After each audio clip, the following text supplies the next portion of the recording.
Right, hello, thank you. I'm Robert Sakula. I'm the other partner of Ash Sakula Architects. So I'm going to start by showing you 4 projects that we've done over the years. And to show you, I'm going to start with a very small one. It's this one.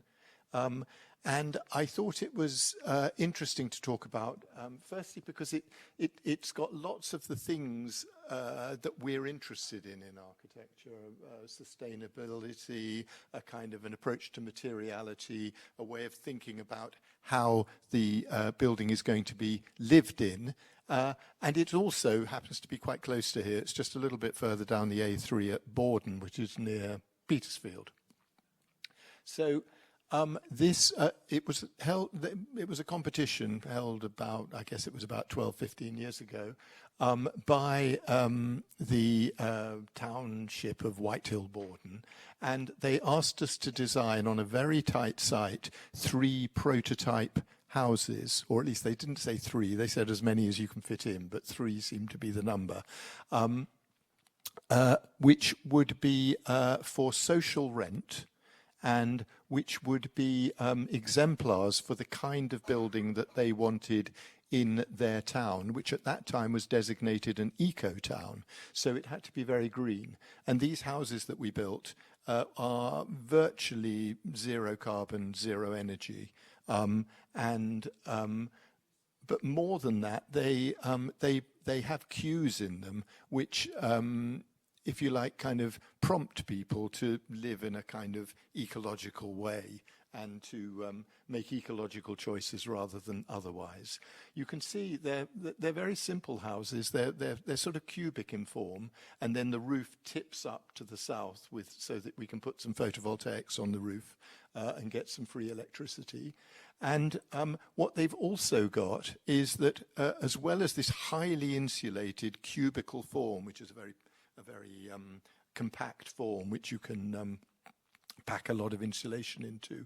They also have a glass house on the front of them, which is the entrance to the house, and which has no insulation at all and no heating. It's just single glazed, very, very cheap, but it adds about 15% of space to the house for almost no cost. And for most of the year, for all but maybe 10 days of the year, it's a very comfortable place to be. So it was it seemed to us it was quite a good way to increase the amount of space available to people living there.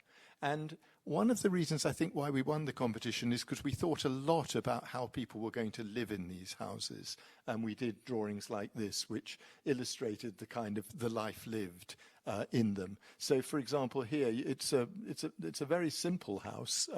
There's a kitchen on one side, a living room on the other side, but one of the things we did is we made 2 entrances between those 2 main spaces, because one of the things that everyone who's ever seen children operating in a house knows is that children love circular routes, and they love disappearing out of one door and then reappearing out of another. So that here they can sort of run round and round to their heart's content.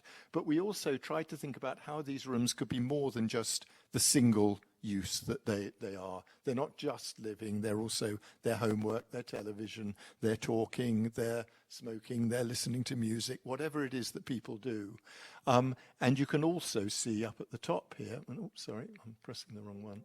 Up at the top here, the little glass house, that's the front door to the house. And this glass house is a space where you can, children can play, where you can take a motorcycle apart, and all those kind of things. And it opens onto a little patio garden that has a fence that opens onto the street.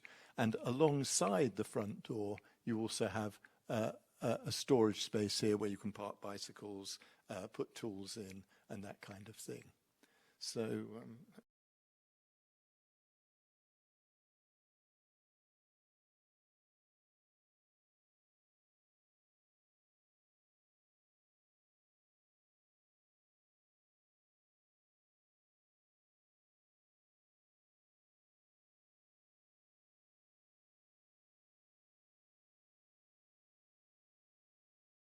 Here are the three houses in diagrammatic form. You can see the ground floor, which is the bottom left-hand plan, has that kitchen and living room arrangement with the little glass house entrance and its garden off it. And then at the back of the house, you don't see it in this plan, is a much larger garden, which is shared by all three houses. And the housing association, who are our clients, were terribly worried about this. They said, well, we can't have shared space like this. It creates ambiguity and there'll be issues of ownership. But we pushed it a bit. We said, look, we'll make a private zone, which is slightly sunken down at the level of the house.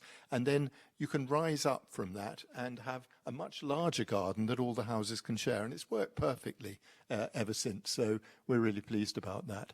And then upstairs, you go upstairs, there's 2 bedrooms and a bathroom. But what there also is on that upstairs landing is a laundry. And the laundry contains within it one of those kind of airing racks, which goes up into the top of the space, where you can see on the drawing on the right here 2 windows, a roof light and an ordinary window, which means you get lots of ventilation at that point, and it's a great place for drying clothes. And of course, we've always argued that laundry should be near bedrooms rather than in the kitchen, so that that's where all the washing is generated. Can't seem to make this.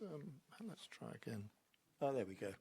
Here is the kitchen in the house, opening onto, this is before anyone moved in, opening onto the little patio garden. And then this is the front of the 3 houses. We made them all slightly different from each other. It was interesting. The people who had a high fence at the end cut a hole in it in order to get through. And the people who had the low fence put a hedge up to make it higher. So, you know, you can never please all the people all the time, but it was interesting having a go. And then at the end of the building, where there was no chance of actually, you know, usefully getting light in or sunlight in, and it was right up against a road, we took the roof cladding, which is sweet chestnut shakes, down onto the end wall. And what was interesting was that there was a local guy who actually split these shakes and then nailed them all up, and it was all kind of locally sourced material, which was part of its sustainability credentials. I also ought to point out, right at the end there, at the right-hand end of this drawing, there's a little house, a 4th house. There's 1, 2, 3 human houses, and then there's a 4th house, which is a bird and bat house, but it also has the rubbish bins down at the bottom of it. In fact, we wanted to enter this for the Housing Design Awards, and they wouldn't let us because they said it's only 3 houses. And we said, no, it's 4 houses. But they didn't buy it. So, and then at the back, you can just see here the back doors of the houses, and they open into these sunken patio areas, which then from there you can rise up onto a larger grassed area, which is shared by all the houses. So, that's one of our smallest projects, but I thought it was a sort of a nice little intro. But I'm going to show you next a larger project. This is about 40 houses in Southwold on the east coast of England. It's a very beautiful town, and in the town there are 3 important buildings. Let me see if I can point to them. No, this thing isn't working at all. Am I pointing it the wrong way? There we go. There's the church, the Grade 1 listed church. There's the lighthouse, and there's the brewery, which is just there. And the brewery was very important to us because they were our clients. And they had a site just here, which was triangular in shape. And so we built a development on it, which was ended up being called Tibby's Triangle. It backed onto Tibby's Green, which is just here, and it also was cheek by jowl with the Grade 1 listed church and with a whole series of Grade 2 listed houses all around it. So it was a kind of very sensitive site. And this is what it used to look like when we first saw it. It was a distribution depot for the brewery. And they knocked down this warehouse and moved it out of town. And so we built this in its place. On the left, you can see this shed-like building is a kitchen and wine store for Adnams. there. There's a cafe underneath this flat roof here. And then at the back of the site, we built about 40 houses, all different. But trying to learn, if you like, from the local vernacular, trying to understand what was the thing that made Southwold what it was, and trying to sort of add and extend that way of thinking. So here you can see a site plan.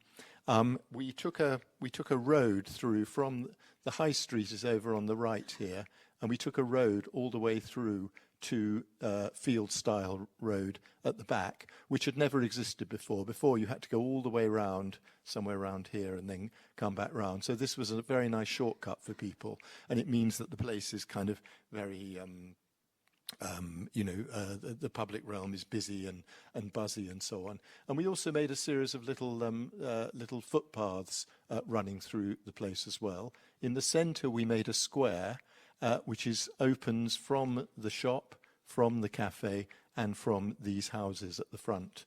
And then the houses run along the streets, but they also move into little back zones here, which is something that's very characteristic of Southwold, the way not all the houses open onto the street. You sometimes go down little ginnels or alleyways and you find houses behind.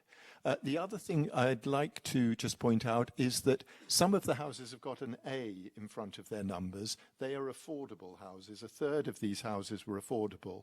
And they're not just plonked in one place, all the affordable houses sort of in a zone in the corner of the site. They're pepper-potted all over the site. And so affordable houses are cheek by jowl with all the other houses, which is, we think, the way it should be. Here's the shop. Which acts, you can wheel all this retail stuff aside, and it can act as a kind of banqueting hall. And here's the cafe alongside it, and it's a very nice place to get a cup of coffee. We incorporated into the coffee these old brewery vats, which were kind of copper-lined and copper-roofed, and they're the place where everyone wants to sit in the cafe. And outside there is this very sunny square. We planted some trees, and this photo was taken a couple of years ago. They're now growing into quite nice specimens. And you can see here the shop on the right, the cafe on the left, and one of those brewery vats dead centre there.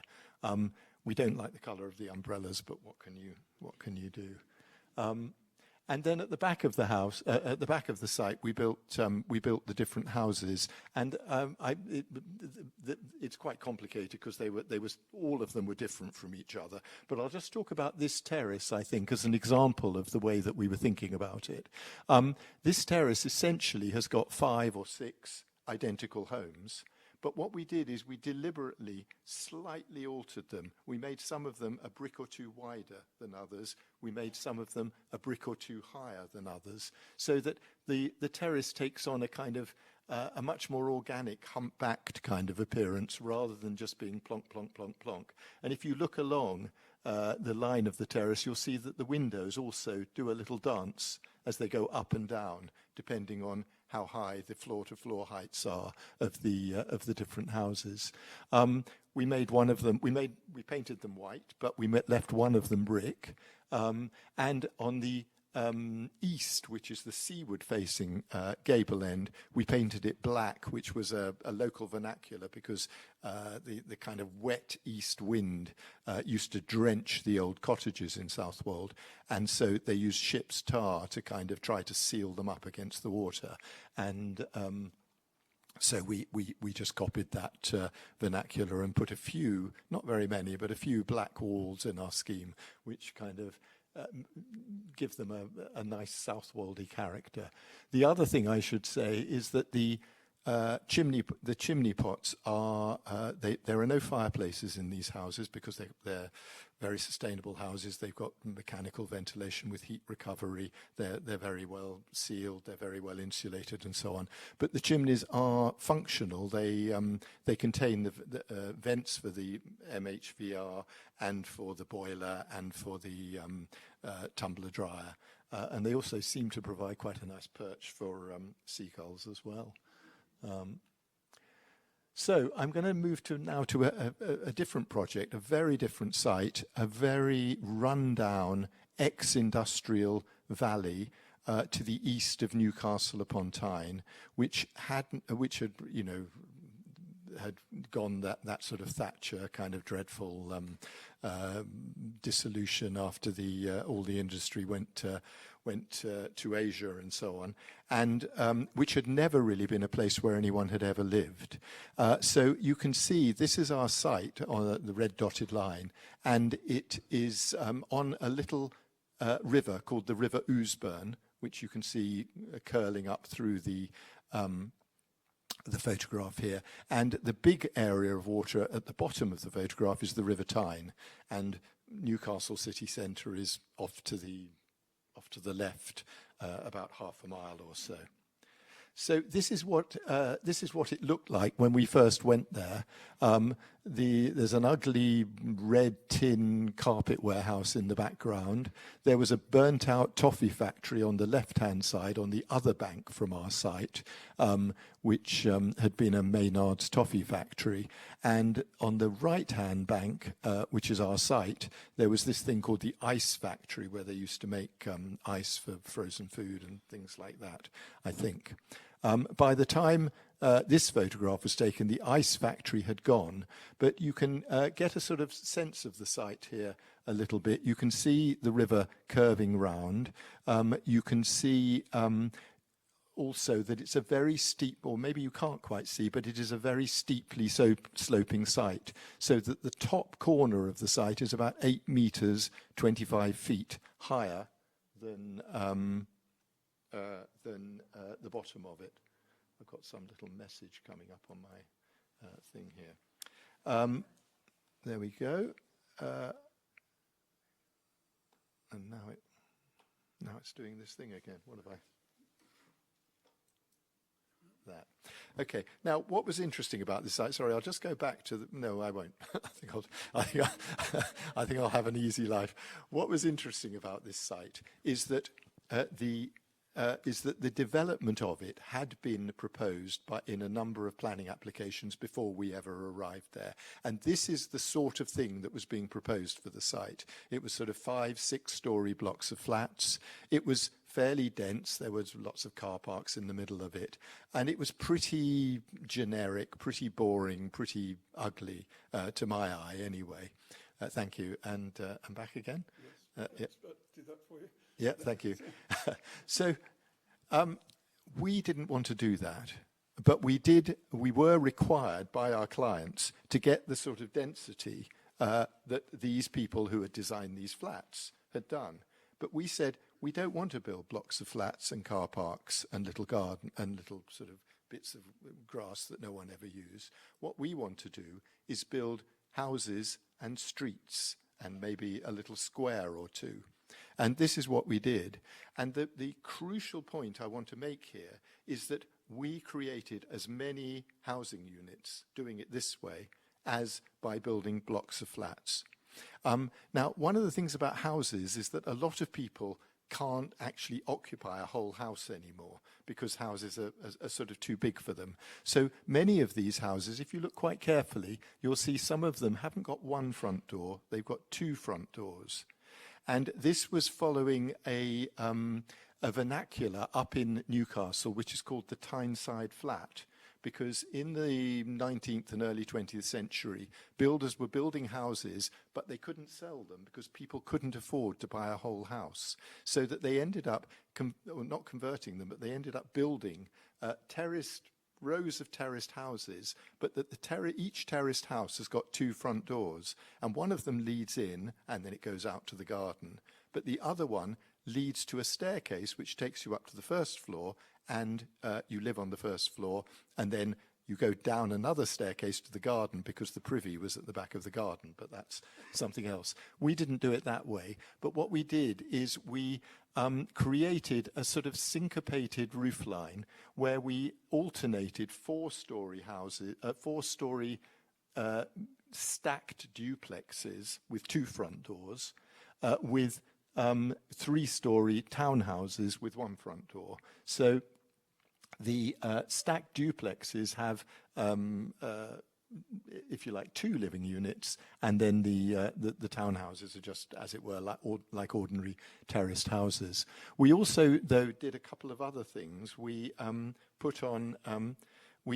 used a couple of other typologies. So we created 3 of these 6-story tower houses here, and here, which are one house.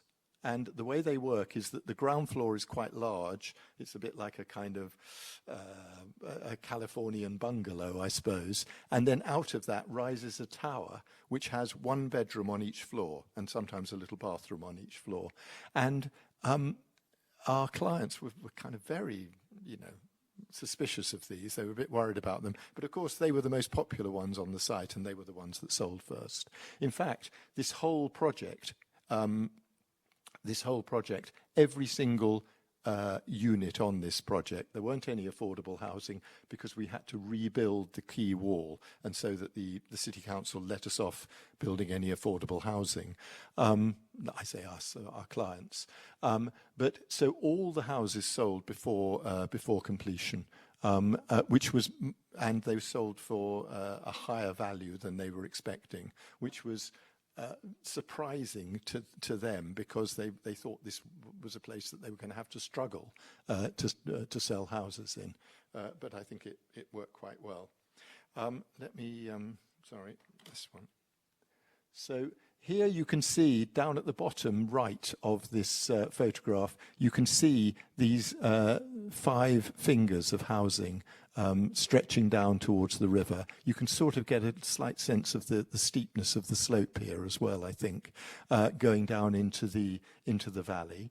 And since they've been built, it's created a whole lot of interest in the valley. And so the factory across the water has been renovated. On the hill above the factory, there's a Hotel du Vin. And in front of the Hotel du Vin is another big housing project, which has very recently been completed. And then, of course, you can see the whole of Newcastle upon Tyne with all its wonderful bridges across the Tyne in the background there. Here it is closer up, and you can see that we, in order to create that density that I've been talking about, we actually made some of the separation distances between the buildings much tighter than one normally would, because local authorities often ask you to make 20 meters between the back windows of one house and the back windows of another house. That would be about further than from me to those doors over there, and maybe the full width of this room. It's an awful lot. And what it leads to is very spaced out suburban layouts, which means you cannot achieve the density that you need.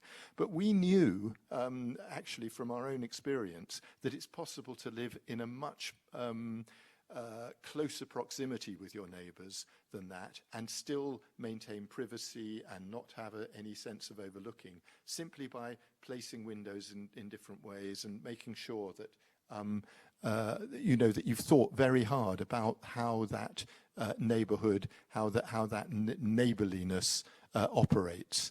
I mean, one of the things we did here is, you can't actually see it in this picture, but let me see if I can point to it. Just in there, in the shadow, we created a refuse area there with big bins and so on. It's right in the middle of everything. It's screened off, but by making it in the middle, we created a situation where people actually, it's not that they're forced to take care of it, but they're actually pleased to take care of it and not to make a mess of it, because it belongs to everyone in the whole community. And one of the things we've been incredibly gratified by in this project since it's been finished is how much of a community has been created here, and how tight that community is. I mean, here's another view of it from across the river. And when you get inside the scheme, As well as communal refuse facilities, we also created communal allotments in the middle of the scheme, which you can see in this photograph. And so we made the gardens smaller than they needed to be, and then created these semi-public areas which are shared by all the residents of the scheme, which again adds to conviviality, to neighbourliness, and so on. A plan of it. And here are some two of the typologies that I've talked about. On the left, the tower houses with those with the tower rising up with the little bedrooms on each floor, and on the left, these stacked duplexes with their two front doors. So what you've got here, if I think maybe it's worth just talking about this a little bit. This is a house with one front door, and it has a garden at the back. It has a living floor on the ground floor and bedroom floors above. But this house is 4 stories high, and this right-hand front door leads into the ground floor living area, which has a garden at the back of the lower duplex with bedrooms above that. Above that are bedrooms of the upper duplex, which are entered by a stairway from this left-hand front door, and then the living accommodation is on the top floor, opening onto a terrace. There are no lifts at all in this scheme.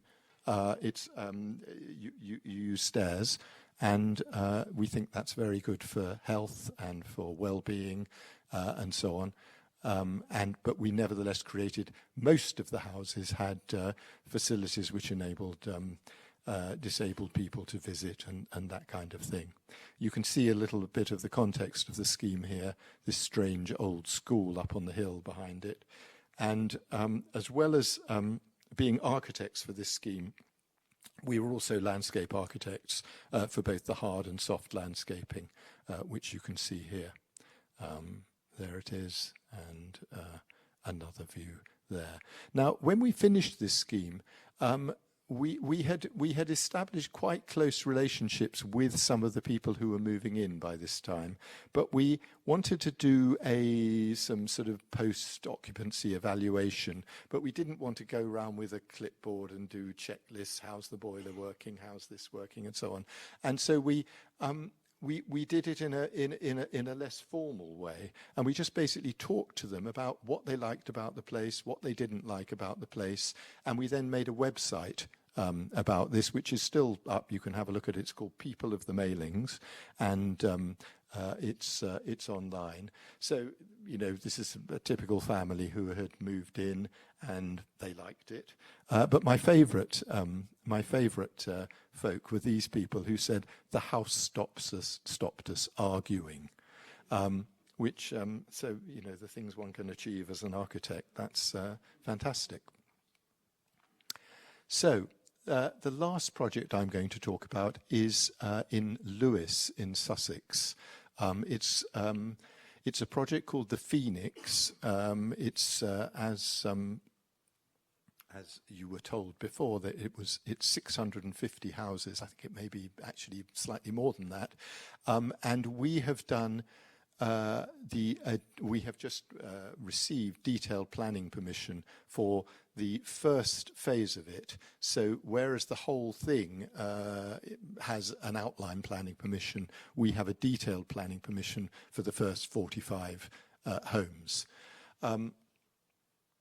You can see here that's Lewes from the air, and the red line marks where the site is. Now, most of Lewes looks something like this. It's kind of outrageously pretty, and obviously, you know, one has to design in a way which is going to be Lewesian, as they call themselves, has to be in keeping, has to accord with the way that people think of their town already. But our site was rather different from these terraces which climb up towards the castle. And in particular, in the year 2000, there had been a catastrophic flood which had completely flooded this whole area where we were planning to build on. And it was at that time, and still is, an industrial estate. But so in order to make it work for housing, there's an enormous amount of flood defence needed in order to stop it flooding in the future. And that is part of the master plan that has been created for this project called the Phoenix. Now, the Phoenix is, the project is, the clients for the project are some folk called Human Nature, and they are they're very good clients, actually. And in particular, the guy who is in charge of Human Nature used to be a director of Greenpeace. So they're kind of committed to the core to a sustainable solution. And what that meant is that we were looking at new ways of building these houses, new ways in which they'd be occupied, new ways in which people would travel to and from home, and all those kind of things. I haven't got time to go into all that at the moment, but I'm going to tell you about the bit that we did.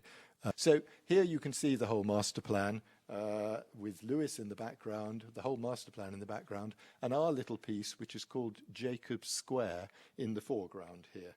And it's made up of a triangle of 3 terraces. And this diagram, if you like, summarizes what our approach was, which is don't just sort of create a set of houses and then just run them round the shape of the site, which is what's shown on the right with the cross spot on it, but do it as on the left, is find reasons to individualize the house, find out what the possibilities of different parts of the site are, which enable you to operate in that way. So here is the site plan that you can see here. You can see it's basically 3 terraces wrapping themselves around a courtyard. But each of the 3 terraces has got different possibilities. So the one at the top is looking out over woodland, which is out of sight above the drawing. The one on the right is looking out over the river.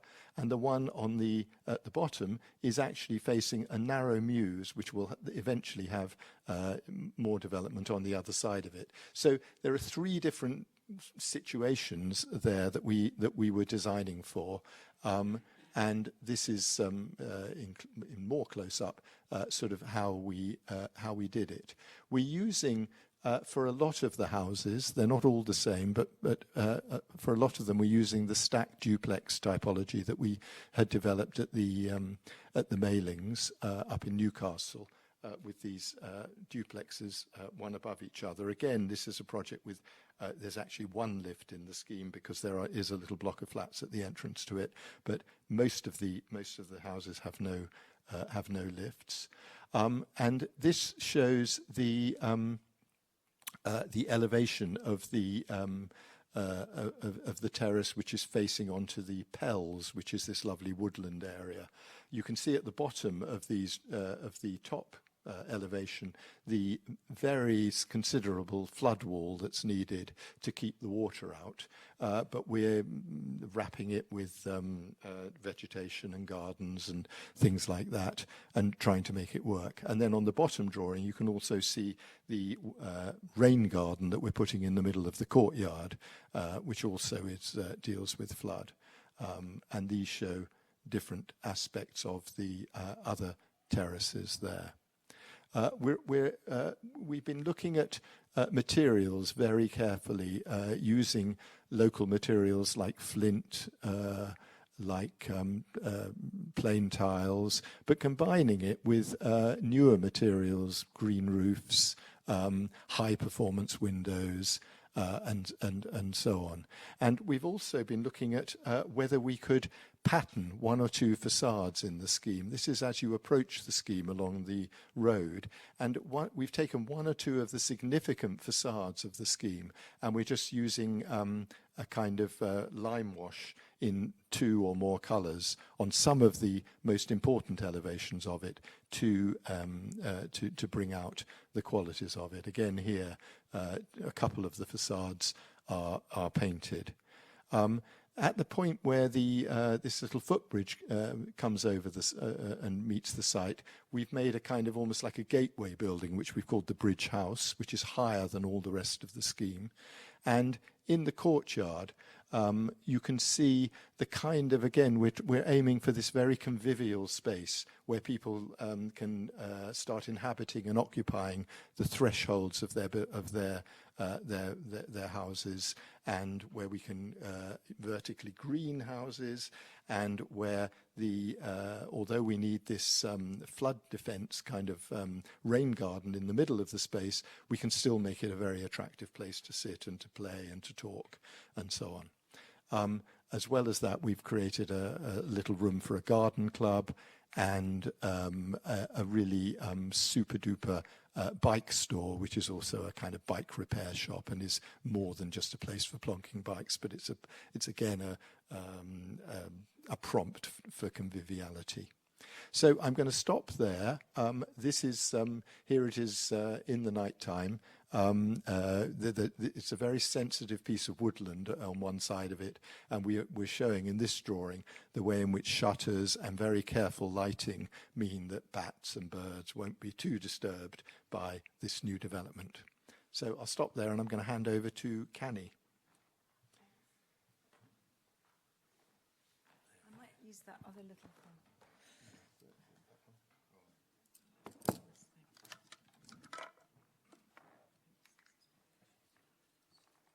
Yeah, so it's always interesting. Can you hear this? No, I've got to turn something on. Just press this button.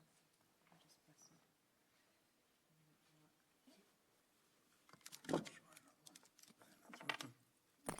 You should be able, yeah. Oh, that's brilliant. That's so good.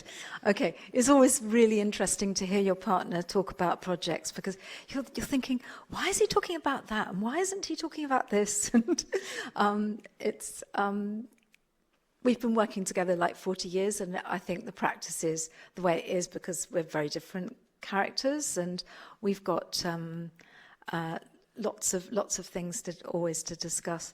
But one of the things I did just want to say about this image is that although we're showing patterning on the lime wash, it's a stand-in for the planners to understand that those facades will be taken over by local artists, and that might be something which changes over time, because if you don't get those things in planning, they might never be able to happen.